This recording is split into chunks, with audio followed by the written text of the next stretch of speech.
Welcome back, everyone. What we're going to do now is we are finally going to put our suppliers and our consumers into the same picture and look at the market for milk. So before we go any further, there are a few things I want to just alert you to. So first and foremost, we're going to develop some pictorial representations, but always remember, a picture is simply a representation of my story or the theory. So when you do this picture, this is going to be one of the most iconic and famous graphs you will ever come across from economics, supply and demand.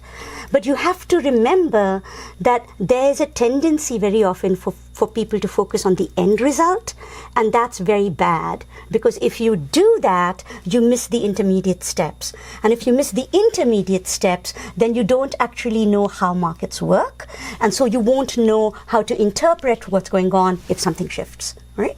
So we're going to have to follow this whole story start to finish. Right? So in this story, what I want you to realize is that we have two agents, two people.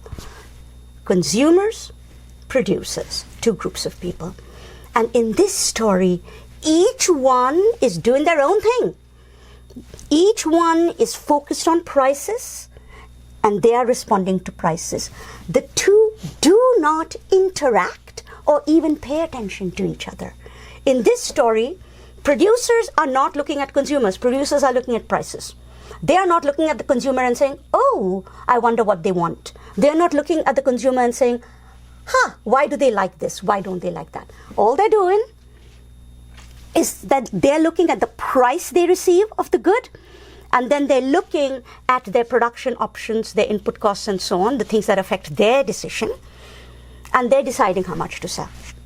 Consumers, similarly, aren't looking at the producers. They're not looking at them and saying, are you using child labor? They're not looking at them and saying, what caused you to hire this person and not that person? Consumers are not paying attention to anything except the product itself, and they're looking at what they would pay for the product, at the price, all right?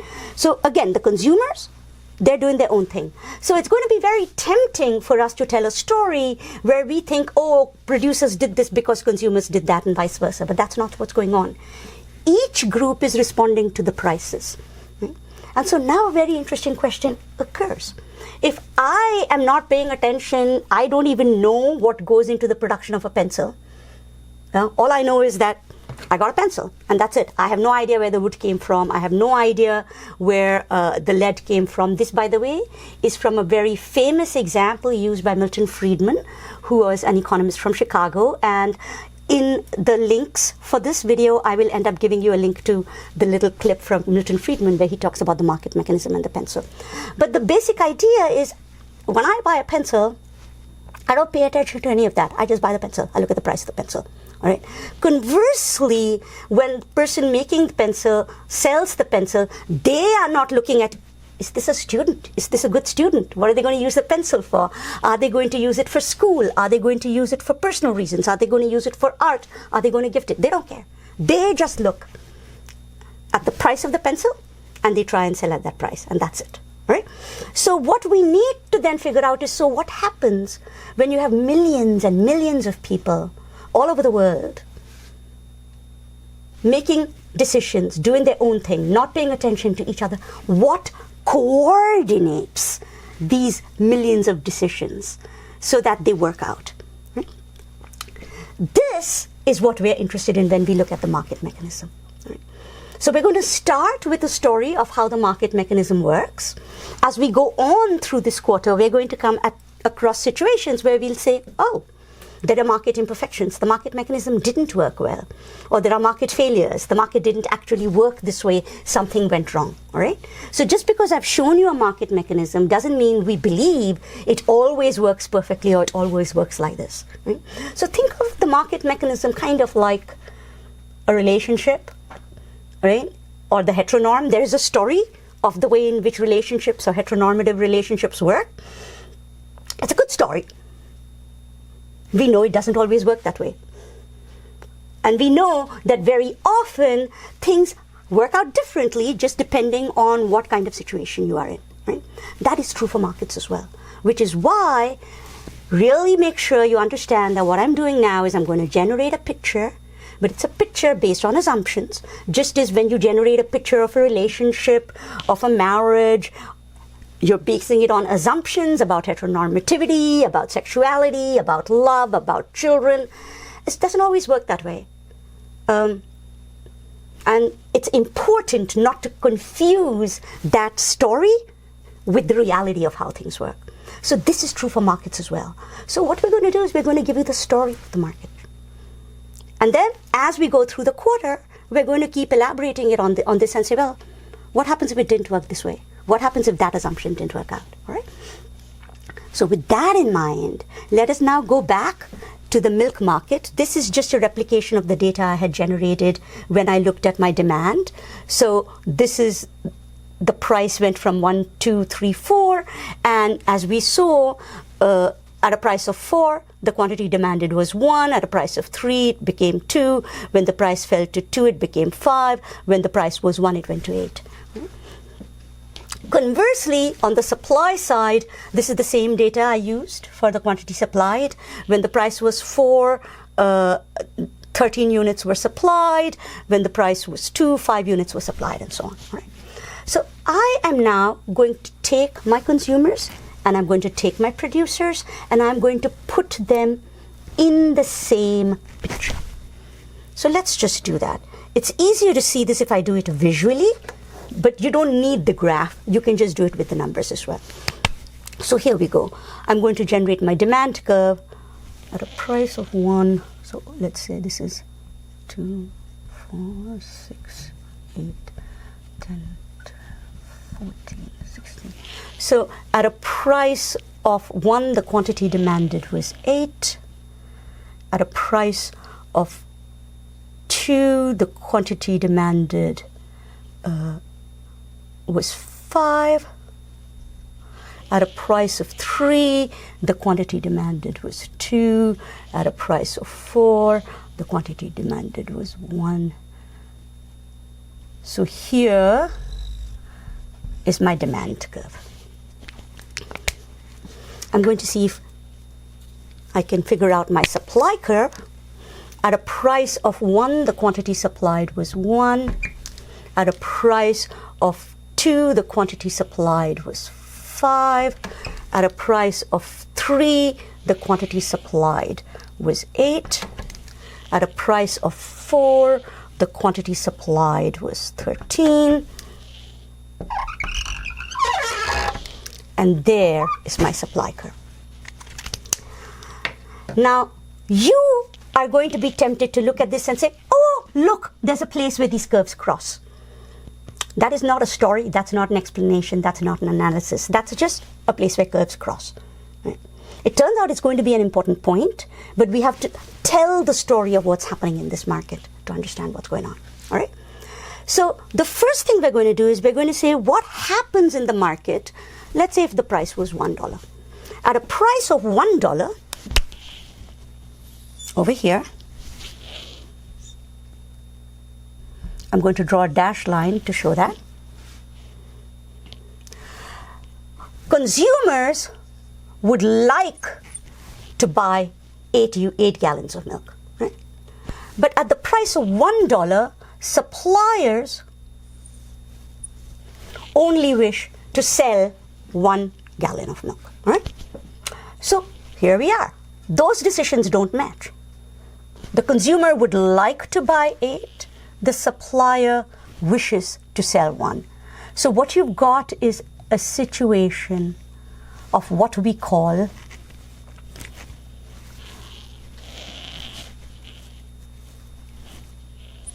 excess demand. That is, there is more demand than there is supply, right? So that's what you're seeing here. There's an excess demand of 7. Right? Now, what you want to realize is that when there is an excess demand, it means that somebody was unable to meet their decisions. Right? So in this case, here you are, you go to the market, people are trying to buy milk, and there's no milk in the store. Right? The shelves are emptying. There's only one gallon of milk, there's none there. All right. And now something has to happen in this market. And that means if something has to happen, it means that somebody needs to be making some changes in decision making in order for a result to happen. Because, the first and most important thing to think about is that changes happen when somebody can't meet their decisions, right? So when change happens, we say that you are out of equilibrium, right? So here is the second thing you want to figure out. Equilibrium, this is a word that economists use a lot, and it's taken from the natural sciences, actually physics, but other places as well. And essentially, equilibrium is a situation where something has come to rest. There is no additional tendency for change. So a situation of equilibrium, for example, would be when no more changes can happen, all right? But if there is going to be changes, the situation is not one of equilibrium. So that's all, right? This is important because when we go on, especially to places like macroeconomics, we're going to come across situations of equilibrium where markets don't clear, right? So unemployment, one of the big debates in macroeconomics, is this debate about what's happening in this market. Why is it not clearing, all right? But it's a situation of equilibrium. If the market cleared by itself, I wouldn't worry about unemployment, all right? So never assume that equilibrium is always a happy situation. All it means is no more tendency for change. Right? But right now, because there is excess demand, somebody's decisions are not being met. I know things are going to change. So let's take a look at what happens. When there is excess demand, what starts to happen is that the goods are flying off the shelves. Right? Guy comes to the market, he sells his gallon and he realizes that there are 5 more, you're in the farmer's market, there are 5 more people walking by your stall asking, hey, what happened to milk? Can I get more milk? What starts to happen is that you notice the shortage and excess demand. There's more demand than supply. It's a situation of shortages, right? So you notice the shortage and you start doing two things. You start raising prices because you figure, oh, lots of people want this stuff. I can raise prices. So notice here that there is the initial decision is coming from the side of the suppliers, right? And it could be that consumers also sometimes ask, oh, I'll bid it up and so on. But unless you're in auction markets, usually the initial reaction doesn't come from the consumer, it comes from the producer who noticed the shortage. So usually when I go to Rite Aid and I see there's no milk, I don't come and say, oh, I'll pay you more for the milk. I don't do that, I just register, oh, there's no milk, and then the people who are supplying milk notice the shortages and they start raising the prices, all right? And then as they raise prices, the price starts creeping up. And as they do that, along the supply curve, so let's say the price goes from $1 to $2, then what starts to happen is this shortage starts shrinking because as the prices rise, suppliers start increasing their supply, quantity supplied, and as the prices rise, consumers start cutting back their quantity demanded, all right? So when the quantity demanded is greater than the quantity supplied, step 2, I have a shortage or excess demand. Step 3, the price starts to go up.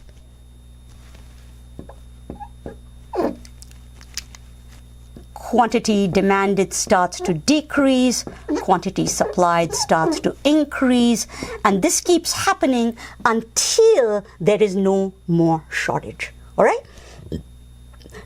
So when there is no more shortage, at that point, the situation finally stops seeing all these changes in the price and in quantity demand and quantity supplied, and the market comes to rest. This we call equilibrium. This happens when quantity demanded exactly equals quantity supplied. Conversely, if we had a situation where the price was at $4, what you would see is that quantity supplied is way out here at 13, quantity demanded is just at 1. In this case, you've got a glut in the market. You've got an excess supply. There's way too much milk in the market, nobody's buying it. And producers find that they cannot sell their stuff. When that happens, they try and dispose of their stuff by starting to cut back on prices, by offering it more cheaply. So when you've got a situation of excess supply, which is over here in this case,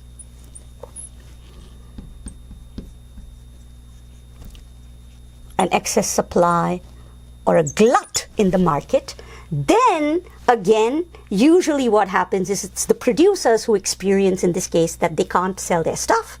They start lowering prices, they engage in price competition, and as the price drops, consumers start buying more. Less efficient producers find that the price is now not high enough for them. They start dropping out of the market. They start cutting back on what they supply. Quantity supply starts to drop. Quantity demanded starts to increase. And this process continues until the glut is eliminated. Quantity demanded exactly equals quantity supplied. And you are at equilibrium. So equilibrium takes place where quantity demanded exactly equals quantity supplied. Right? That visually is going to be seen by the point where the curves cross. Right? So in this market, equilibrium will take place at a price of $2, where quantity demanded is 5, quantity supplied is 5. So producers want to sell 5, consumers want to buy 5, everybody's decisions are met, and that's the end of that. And that would be equilibrium. So over here,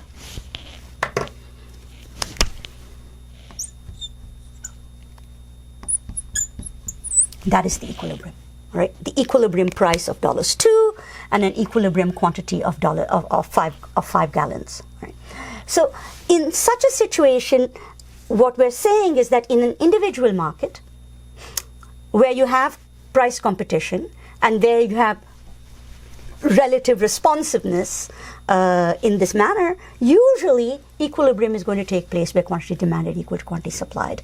Just a reminder, just because it's the place where the curves cross, that's not why it's equilibrium. It's equilibrium because this is the situation where the market will come to rest. There's going to be many situations, and as we go through this quarter, and then for those of you who stay with me and take macroeconomics when you come to the next quarter, we will come to situations where the markets come to rest in places where the curves don't cross.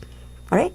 So do make sure that you pay attention not to the sort of technical place where the curves cross and so on. This is a story. It's a visually told story, but it's a story. And so you need to actually understand the story of equilibrium and the story of what it is producers are doing when they see a surplus, or what it is producers are doing when they see a shortage, what it is consumers are doing when there is a surplus or shortage, in order to understand why you end up there. Because if people don't do that, or if prices don't adjust in that way, or if somebody makes a decision that's just very different, right? Then you won't end up reaching equilibrium in this way or in this location.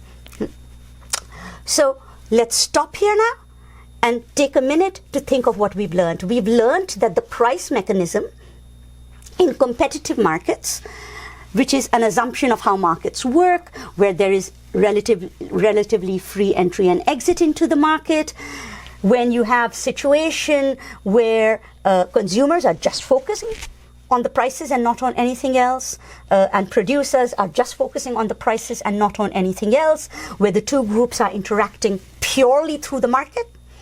In these situations, through price competition for an individual market, what we say is that equilibrium will take place when quantity demanded equal to quantity supplied, ceteris paribus.